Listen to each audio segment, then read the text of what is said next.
हाँ जी, बोलिए, आप कौन? नमस्ते आंटी जी। आपसे बात हुई थी ना फ़ोन पर। आपने ऊपर वाला रूम अपना रेंट पे देना है, उसी के बारे में बात करने के लिए आए हैं।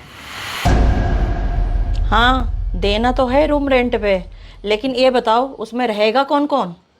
कोई नहीं आंटी जी, बस हम दोनों ही रहेंगे। क्या मतलब? तुम दोनों रहोगी? लेकिन करती क्या हो तुम दोनों? हम दोनों आंटी जी मैं आईटी सेक्टर में जॉब करती हूँ और ये हॉस्पिटल में नर्स है। वो बात तो ठीक है, लेकिन मैं अपना रूम अकेली लड़कियों को रेंट पे नहीं दे सकती। क्यों आंटी जी, आप ऐसा क्यों बोल रहे हो? आप हम दोनों अकेली लड़कियों को रूम रेंट पर क्यों नहीं दे सकते हो? बेटा, बुरा मत मानना, अकेली लड़कियों को रूम रेंट पर देने पर आसपास का माहौल ख़राब हो जाता है।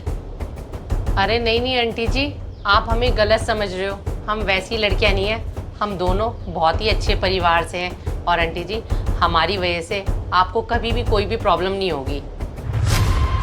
रहने दो रहने दो, शुरू शुरू में सब ऐसे कहते हैं। हमारी पड़ोसन ने लड़कियों को अपना मकान किराए पे दिया था, आए दिन लड़कों का आना जाना लगा रहता था। उनकी वजह से आसपास का हमारा माहौल ख़राब हो गया था, इसीलिए अकेले लड़कियों को अपना रूम नहीं दूंगी मैं। आंटी जी आप अपनी जगह ठीक हो सकता है वो लड़कियां गलत होंगी, लेकिन हम उन लड़कियों की तरह नहीं हैं। आंटी जी हम बहुत अच्छे घर से हैं और वैसे भी आंटी जी पांचों उंगलियां कभी भी बराबर नहीं होती हैं। तुम्हारी बात ठीक है बेटा, मैं क्या, हमारे आसपास में तुम्हें कोई भी रेंट पे घर नहीं देगा। मैं तो तुम लोगों को एक ही सलाह दूंगी, तुम लोग जहाँ अपने परिवार में रहती हो वहीं से आना जाना करो। आंटी जी हम दोनों को कोई शौक नहीं है इस एरिया में, वो भी रेंट पे रहने का। रही बात परिवार की, परिवार में कौन नहीं रहना चाहता। आंटी जी मैं पंजाब से हूँ, वो भी छोटे गांव से, और ये है जयपुर से। आपको तो पता ही है इन शहरों में अच्छी नौकरियां कहाँ मिलती है, इसलिए हम दोनों नौकरी के चक्कर में दिल्ली शहर में आए हैं। बेटा, मुझे कोई शौक नहीं है तुम लोगों की कहानी सुनने का, मुझे माफ़ करना। मैं अकेले लड़कियों को अपना रूम रेंट पे नहीं दे सकती हूँ। अब तुम दोनों जाओ यहाँ से।